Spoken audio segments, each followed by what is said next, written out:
Welcome to Malaysia. Kuala Lumpur is the capital city of Malaysia, and this is the Malaysian National Palace. It is known as Istana Negara. It is an amazing palace. The palace complex has an area of 97.65 hectares, 22 domes, and is split into three main portions: the formal component, royal component, and administration component.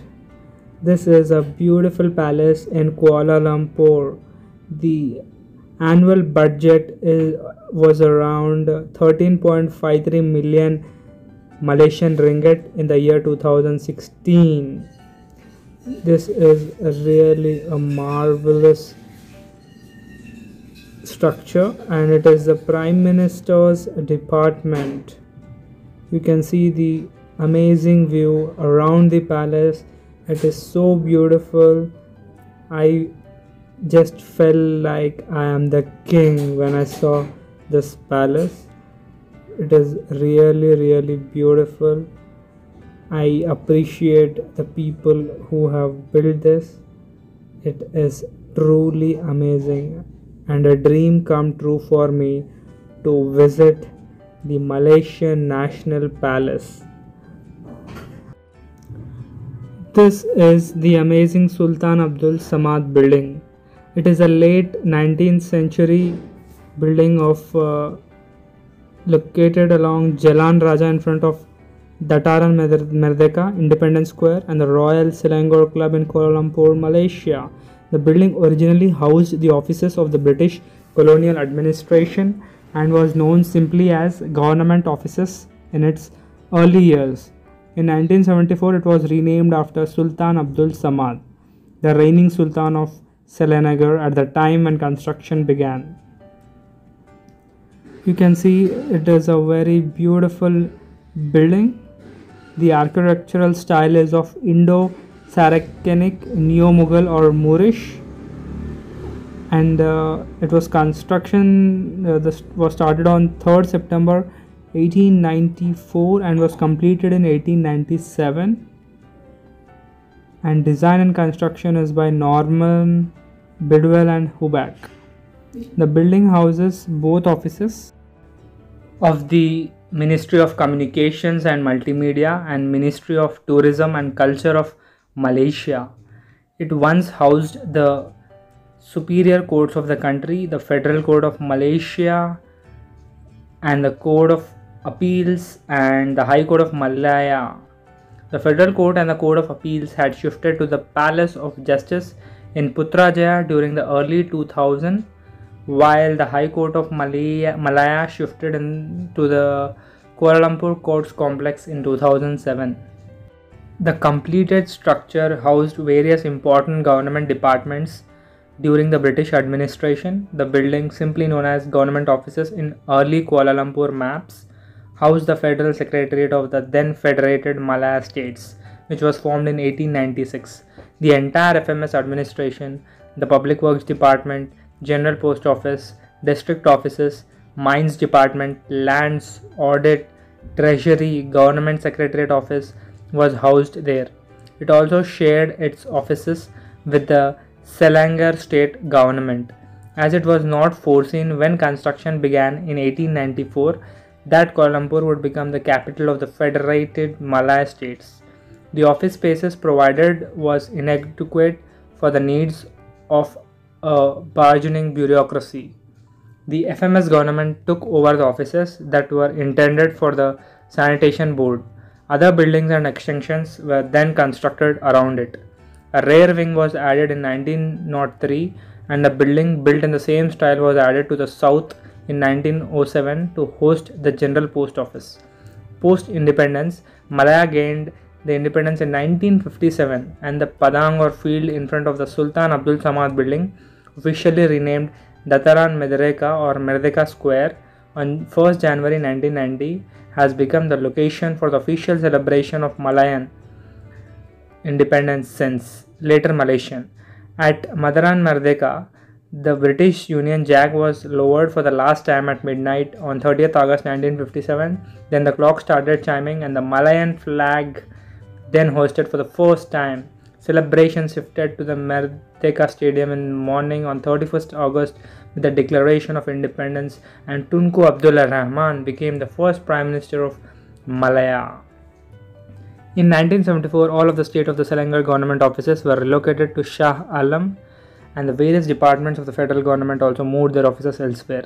The building was then renamed Bangunan Sultan Abdul Samad and renovated. It is now called Sultan Abdul Samad Building. So what a great history this building has.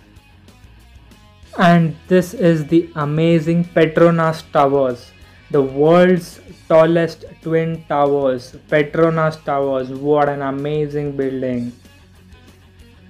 These are the twin skyscrapers in Kuala Lumpur, Malaysia. According to the Council on Tall Buildings and Urban Habitat, the official definition and ranking, they were the tallest buildings in the world from 1998 to 2004, when they were surpassed by Tepi 101. Petronas Towers remain the tallest twin towers in the world. What an amazing structure, beautifully built. The status is currently complete. It has commercial offices and tourist attraction. The architectural style is postmodern Islamic architecture. Location Jalan Ampak, Kuala Lumpur. And this is an amazing building. You can just see I enjoyed the view of the building. The buildings are a landmark of Kuala Lumpur along with nearby Kuala Lumpur Tower. They remain the tallest buildings in Kuala Lumpur. The Petronas Towers structural system is a tube-in-tube design invented by Fazlur Rahman Khan. Applying a tube structure for extreme tall buildings is a common phenomenon. The 88-floor towers are constructed largely of reinforced concrete with a steel and glass facade designed to resemble motifs found in Islamic art, a reflection of Malaysia's Muslim religion. Another Islamic influence on the design is that the cross-section of the towers is based on Rub al-Hizb, albeit with circular sectors added to meet office space requirements. The circular sectors is similar to the bottom part of the Qutub Minar. Wow, that is amazing, isn't it? The towers were designed by Argentine architect Cesar Pelli. A distinctive postmodern style was chosen to create a 21st century icon for Kuala Lumpur, Malaysia. Planning on the Petronas Tower started on 1st January 1992 and included rigorous tests and simulations of wind and structural loads on the design. 7 years of construction followed at the former site of the origin Selangor Turf Club, beginning on 1st March 1993 with excavation which involved moving 500 truckloads of earth every night to dig down 98 feet below the surface. That is simply amazing. The construction of the superstructure commenced on 1st April 1994. Interiors with furniture were completed on 1st January 1996. The spires of Tower 1 and Tower 2 were completed on 1st March 1996. 3 years after its construction was started, and the first batch of Petronas personnel moved into the building on January 1st, 1997. The building was officially opened by Prime Minister of Malaysia, Tun Dr. Mahathir bin Mohamad, on 31st August 1999. The twin towers were built on the site of Kuala Lumpur's racetrack. Test boreholes found that the original construction site effectively sat on the edge of a cliff. One half of the site was decayed limestone, while the other half was soft rock. The entire site was moved 200 feet to allow the buildings to sit entirely on the soft rock. Because of the depth of the bedrock, the buildings were built on the world's deepest foundations. 104 concrete piles ranging from 60 to 114 meters, 197 to 374 feet deep were bored into the ground. A concrete raft foundation comprising 13,200 cubic meters of concrete was continuously poured through a period of 54 hours for each tower. The raft is 15 feet thick, weighs 35,800 tons, and held the world record for the largest concrete pour until 2007. Great, isn't it?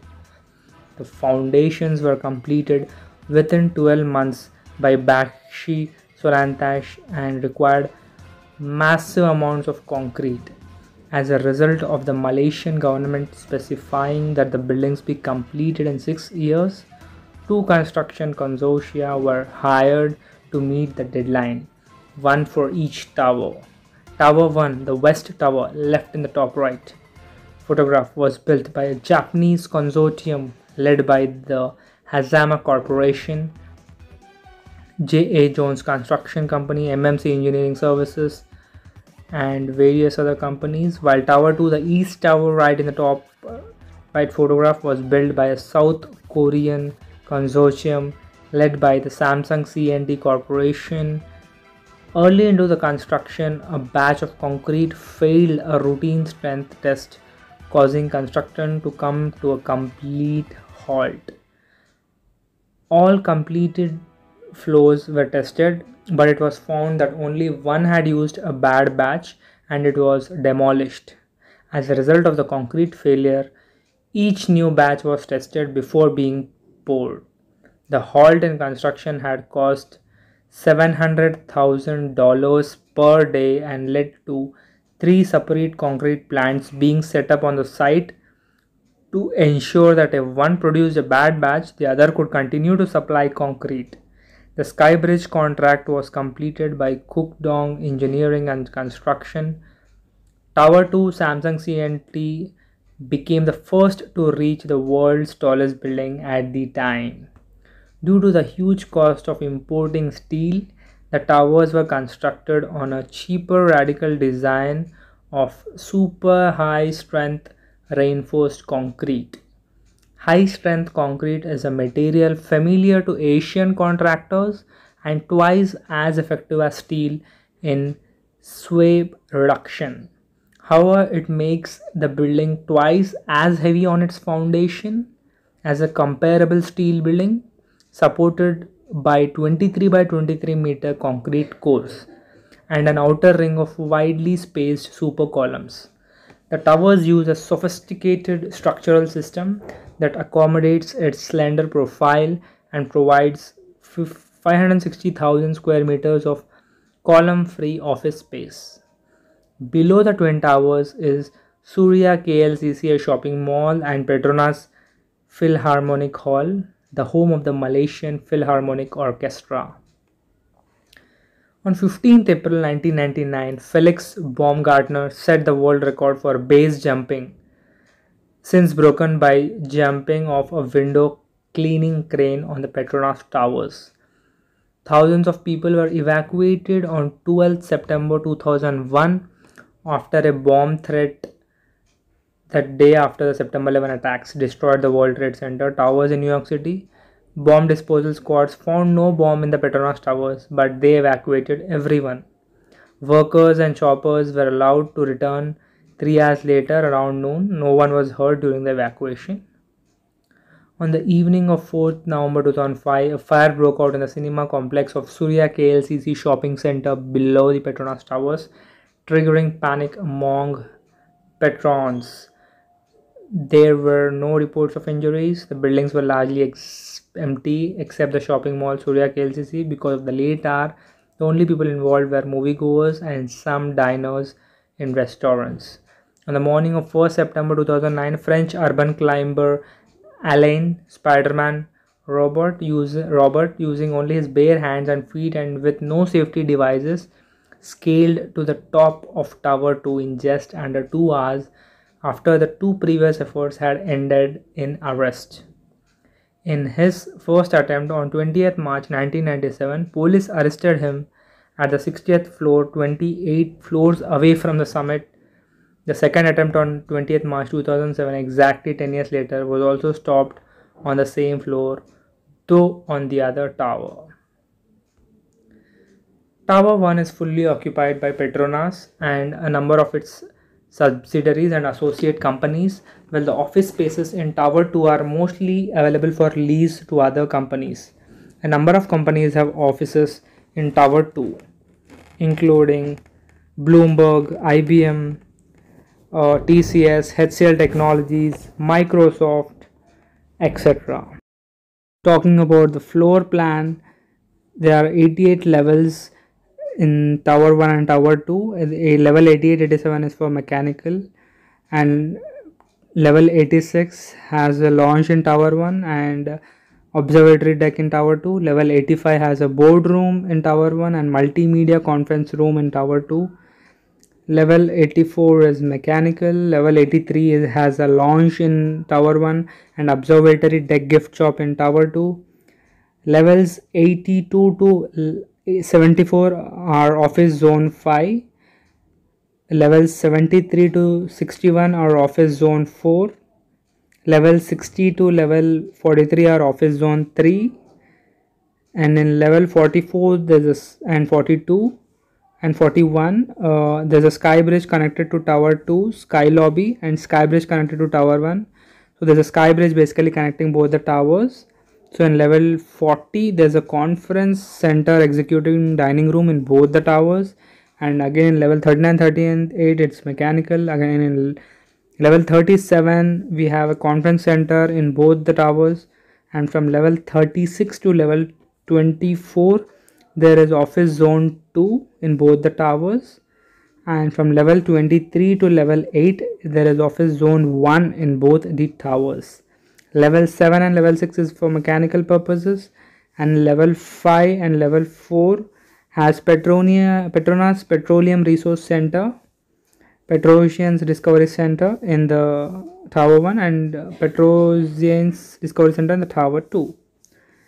Level 3 and level 2 have Saraw Al Muhsinin in Tower 1, whereas in the level 3 we have Petronas Art Gallery in the Tower 2, and we have Petronas Philharmonic Hall in level 2 of the Tower 2.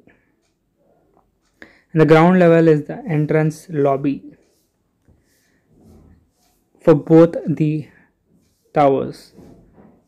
There are around 5 floors underground for car park and mechanical purposes, and on the concourse level we have observatory deck entrance, gift shop, Petronas card center, Mesra Shopee, Twin Towers fitness center, and many more. We find beautiful chocolates here in the Petronas Tower. Now I am in the Kuala Lumpur Tower. This is not the Petronas Towers. This is a different tower. It is a single tower. The name is Kuala Lumpur Tower. It is a communications tower located in Kuala Lumpur. Its construction was completed on 1st March 1995. It features an antenna that increases its height to 1381 feet and is the 7th tallest freestanding tower in the world. The roof of the pod is at 335 meters, which is around 1000 feet. The rest of the tower below has a stairwell and an elevator to reach the upper area, which also contains a revolving restaurant, providing diners with a panoramic view of the city. We have an amazing view of the entire city from the Kuala Lumpur Tower. Races are held annually where participants race up the stairs to the top. The tower also acts as the Islamic Falak Observatory to observe the crescent moon, which marks the beginning of Muslim month of Ramadan, to celebrate fasting month of Ramadan. The tower is the highest viewpoint in Kuala Lumpur that is open to the public. The official groundbreaking of the Kuala Lumpur Tower was overseen by the 4th Prime Minister of Malaysia, Tun Dr. Mahathir bin Mohamad, on 1st October 1991. Construction of the tower was a 3-phase process. The first phase was the widening of Jalan Bukit Nanas and the excavation of soil from the construction site. This phase was completed on 1st August 1992. On 1st July 1992, the second phase began with the construction of the foundation, and basement of the tower. Approximately 50,000 cubic meters of concrete were continuously poured for 31 hours, thus setting a record in the Malaysian construction industry. The foundation work required no piling was completed on 1st April 1993. That's amazing. The third phase was the construction of the superstructure, which began in May 1994. The construction of the tower started with the erection of the tower shaft, then the tower head. As the finishing touches to the tower head were applied, the construction of the tourist building began. The main lobby of the upper ground floor is decorated with exquisite glass-clad domes that sparkle like giant diamonds. These domes were designed and arranged in the form of mukarnas by Iranian craftsmen from Isfahan. On 13 September 1994, Prime Minister Mahathir Mohamad performed the topping up ceremony where the antenna mast was installed. What a beautiful view from the Kuala Lumpur Tower. You can see the entire city of Kuala Lumpur. Amazing. We can see some amazing lights in the night view. It is a beautiful city. I would come to Kuala Lumpur again. This is really beautiful. This is a dream come true for me. I'm standing in the 7th largest tower in the world and enjoying the view of the Kuala Lumpur city. What an amazing and beautiful city. It is a privilege to enjoy this view. Now coming back to the facts, Menara Kuala Lumpur was officially inaugurated by Prime Minister Mahathir Mohamad on 1st October 1996. Among the distinguished guests, there were many VIPs, and the wives of the Sultan of Brunei also attended the inauguration.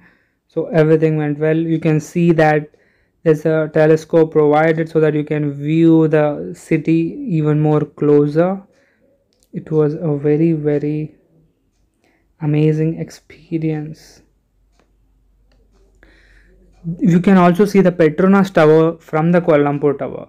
The Petronas Tower's beauty is clearly visible here. It is shining like a diamond. The two diamonds in the sky. What an amazing tower. A single tower showing the beauty of a twin tower. This is amazing. I'm loving it. I would want to come here again. You can see the lights sparkling. Petronas is truly a beautiful tower. It is the world's largest twin tower. It really is number one. It deserves to be number one because you can see it is like a diamond. Kuala Lumpur Tower, a member of the World Federation of Great Towers, is utilized by several organizations for various broadcasting purposes. Originally intended only for television broadcasting, radio antennas were included during the construction. The tower now broadcasts free-to-air terrestrial television stations and that use the tower's antenna include television, Media Prima Berhad, media telecommunications and broadcasting mast. Television stations which are transmitted from the tower includes private station NTV7, a subsidiary of Media Prima Berhad, broadcasting through UHF obtained from an antenna by 200 meters. Malaysia currently employs both analog broadcasting and all television broadcasting is to be analog. Kuala Lumpur Tower is not a reliable broadcasting antenna for completely digital broadcasting because the tower is not tall enough to transmit the higher frequency waves needed to areas surrounded by forests or high-rise buildings. As an alternative, a new 421-meter tall 1,300 foot to make Kuala Lumpur Tower more appealing to one free-to-air terrestrial commercial broadcasting on Media Prima Berhad, who plan to move the transmitting stations to the new tower, have drafted a plan to extend its digital broadcasting antenna by 401 to 421 meters. That's amazing. To increase the height of the tower's antenna by 421 meters, the structures itself will have to be lengthened by 200 meters, which would cost approximately 4 billion Malaysian ringgit. In addition to covering this cost, the company would put 3.5 billion Malaysian ringgit into refurbishing the transmission station. That is the view of the Malaysian Tower at night. You can see the antenna, it is visible. It is a very beautiful tower. It looks beautiful in the night, and this is a very good decoration at the entrance. And you can see the view of Malaysia during night. The city is truly beautiful. It's really amazing. I am enjoying the view. This is a dream come true. I've seen the the tallest twin towers in the world. I've just now climbed the seventh largest single tower in the world. I'm having a great time. I'm just enjoying this night. It is very, very memorable for me. I'm not going to forget this. This is always going to be special for me. It will always be in my memories, and I will share it with you all friends. So please subscribe, like and comment to my videos. It is lot of hard work. Traveling is lot of hard work. Getting to the top of the tower is not easy. It requires a lot of planning and a lot of effort. So guys, please support my channel. I'll bring more useful content to you guys so that you can watch all these places at the comfort of your home. So sir, just sit back and relax. Now I have arrived at Putra Mosque. Putrajaya or Pink Mosque is one of the most stunning contemporary mosques in the world. Facing the scenic Putrajaya Lake, the mosque is heavily inspired by the Persian Islamic architecture of the Safavid period, with rose tinted granite and elements derived from Malaysian, Persian, and Arab Islamic designs. One of the mosque design highlights is its 116-meter minaret with 5 tiers representing 5 pillars of Islam. Putra Mosque is easily accessible via the ERL transit train, Disemberg at the Putrajaya station, and the mosque is a 10-minute taxi ride away. Alternatively, it's a 40-minute drive from Kuala Lumpur city center. So you can see that the mosque is very beautiful even in the night. The prayer hall is simple and elegant and supported by 12 columns that prop up the 36-meter diameter main dome. Putra Mosque. The mimbar and mihrab are adorned with khat or Islamic calligraphy. A unique feature has been added to the sound system design. Front through speakers are used to create the effect of all sounds originating from the direction of the Imam. Now I am in Genting Highland. Genting Skyway is one of the 2 cable car systems serving Genting Highlands, traveling between Gotong Jaya and the peak of the Highlands. While Avana Skyway serves as the main method of transportation, Genting Skyway operates when the former undergoes maintenance and during busy periods such as weekends and public or school holidays. Through the 3.4-kilometer long journey, the gondola-style cable car offers breathtaking views of numerous landmarks within the highlands, including a 120-million-year-old rainforest, Sky Avenue shopping mall, and the upcoming 20th Century Fox Malaysia theme park. Depending on weather conditions, you will reach the Highland station within 15 to 20 minutes. A one-way ticket for the Genting Skyway cable car is priced at 8 Malaysian ringgit per person, making it one of the most affordable methods of transportation in Genting Highlands. After disembarking at the final station, there are plenty of covered walkways which lead to prominent hotels and restaurants, as well as attractions such as Sky Avenue shopping mall, Sky Casino, and Casino de Genting. What an amazing view! I am nowhere close to the ground. This is the first time I am sitting in a cable car, and that too, the height is very, very high. This is a very thrilling experience for me. This is going to be very memorable. I will never forget this moment. I feel like I'm flying in this air. It is so breathtaking and so thrilling. I am in the middle of the forest. This looks like a rainforest, and it is thrilling, scary, exciting, everything. I have a mixed emotions which are running in my mind. What a breathtaking view, what a scenery. I'm just loving this moment. I feel I was born for this moment. Just have a look at this beautiful forest. This is a vast and dense forest. There are many animals inhabiting in this forest. You can find many wild animals if you go inside the forest, but now we are in the air, safe in the cable car. There are so many cable cars in the air. This is so thrilling. Look that the cable car is actually going up. It's not going straight, it is going straight up. So that is a thrilling experience. The farther the cable car moves, the higher we go. This is very, very, very mesmerizing. I am loving this. Look at the fog. I feel like I'm going into the sky.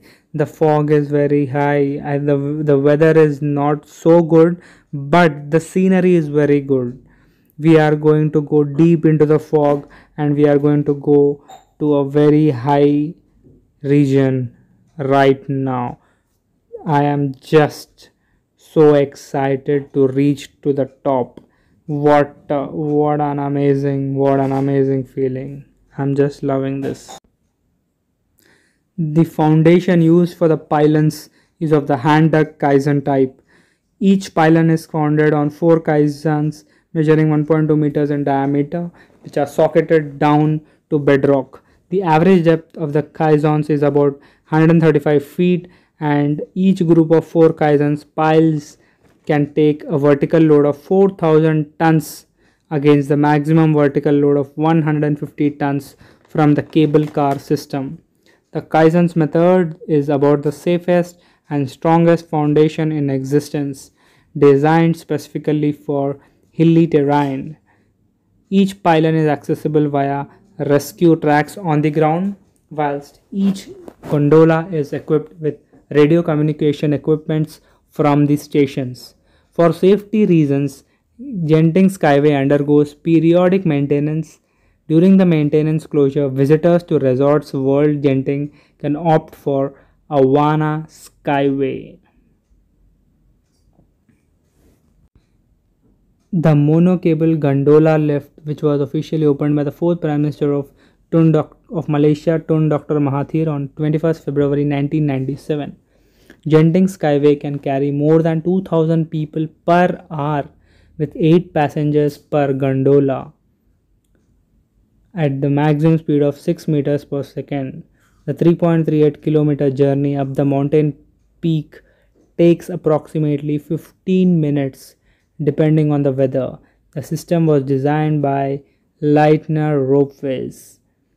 The 2 by 640 kilowatt power of the main drive and the 54 millimeter diameter solid cable wire is among the most powerful and strongest monocable gondola installation in the world.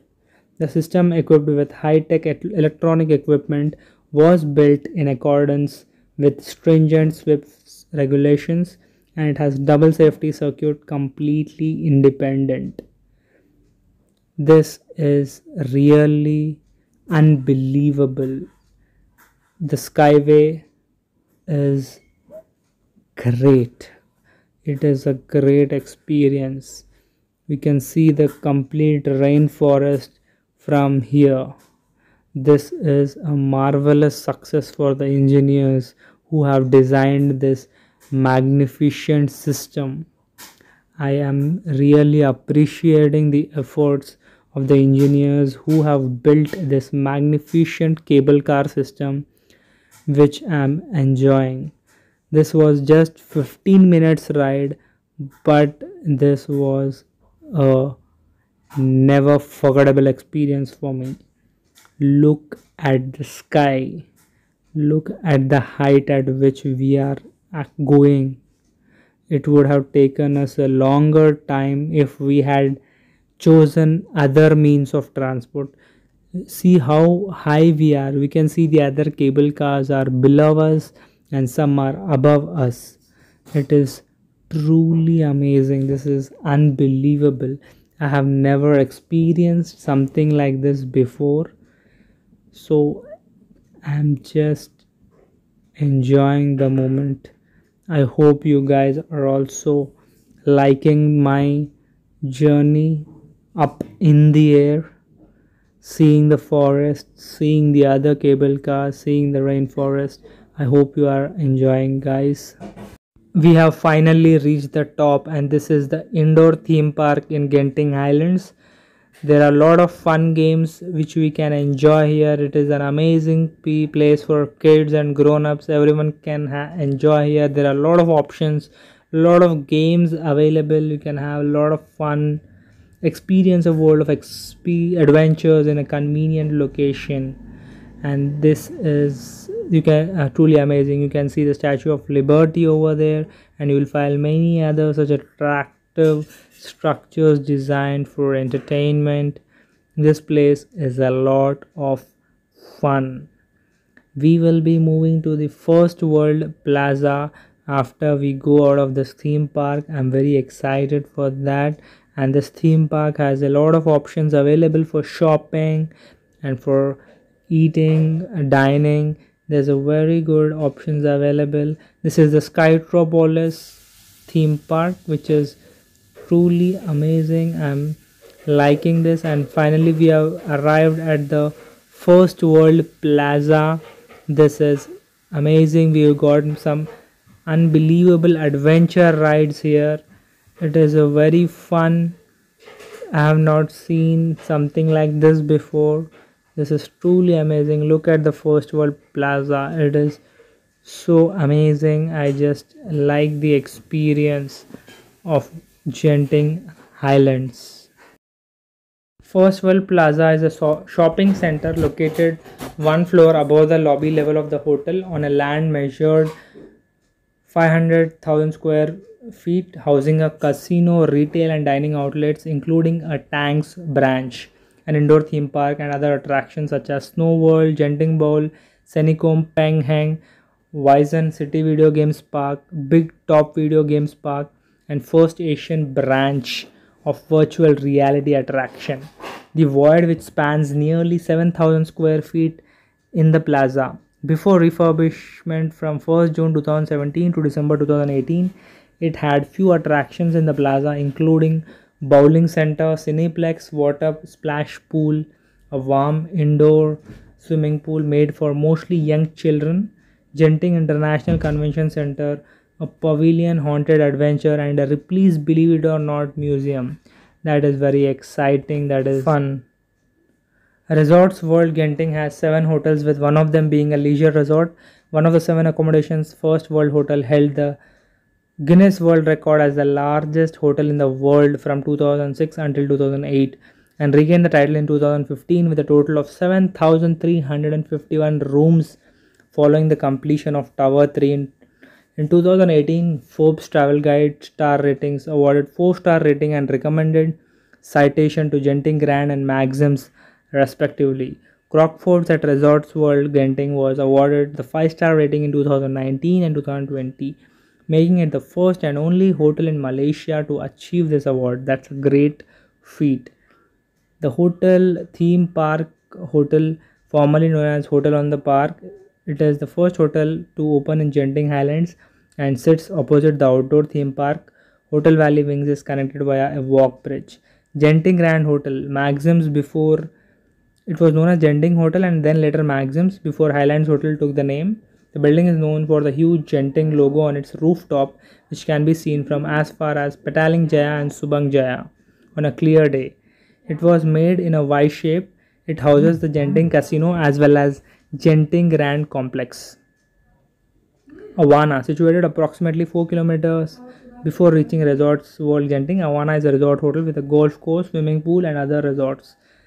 And there are other resort hotels, Highland Hotels, First World Hotels, Crockfords. You will find them on the Genting Highlands. You can stay there. You can choose any one of them. All are very good. There are 2 theme parks at Resort World Genting, outdoor theme park and Skytropolis Funland indoor theme park. You've already seen the indoor theme park. Genting Outdoor Theme Park was opened in 1994 with several rides including a monorail service. It was temporarily closed on 1st September 2013 to make way for the construction of the world's first 20th century Fox World. However, due to disputes between Genting Malaysia Berhad Fox Entertainment Group by the Walt Disney Company, on 26 July 2019 granted Genting Malaysia Berhad through an agreement a license to use certain Fox intellectual properties, and the theme park was eventually rebranded as Genting Skyworlds. The outdoor theme park is expected to be opened in the first quarter of 2021 after completion target was delayed from 2016 to 2018. Skytropolis Funland Indoor Theme Park, formerly Genting Indoor Theme Park and First World Plaza Indoor Theme Park, was opened in 1992. It was closed from June 2017 to February 2018 for refurbishment. Resorts World Genting is the only legal hand-based casino area in the country. There are two main casino outlets in the resort, which are Genting Casino and Sky Casino. So anyone who's interested in casino can have a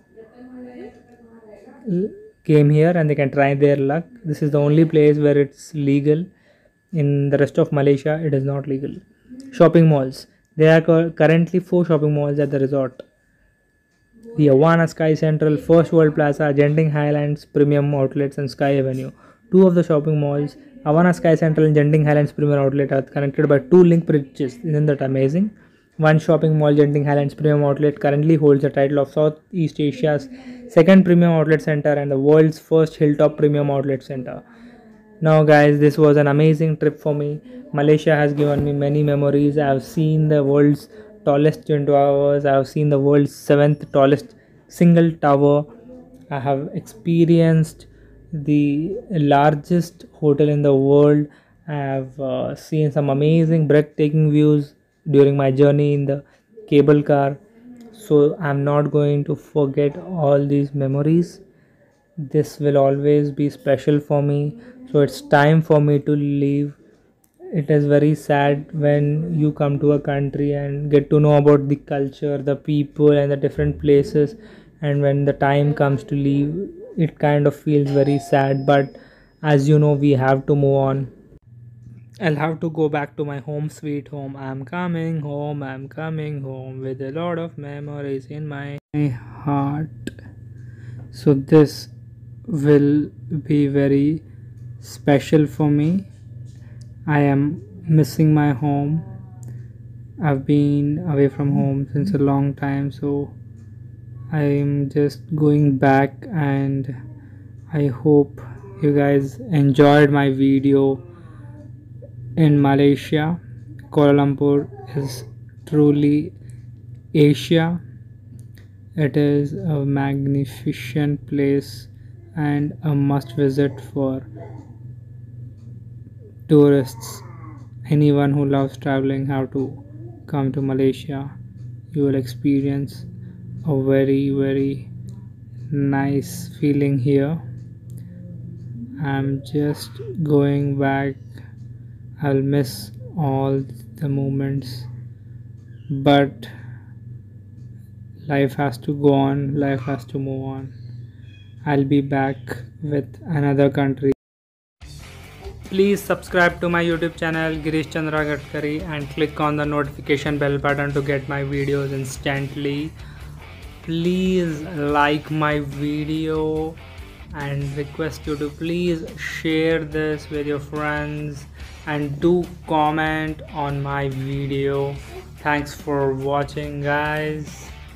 Bye bye.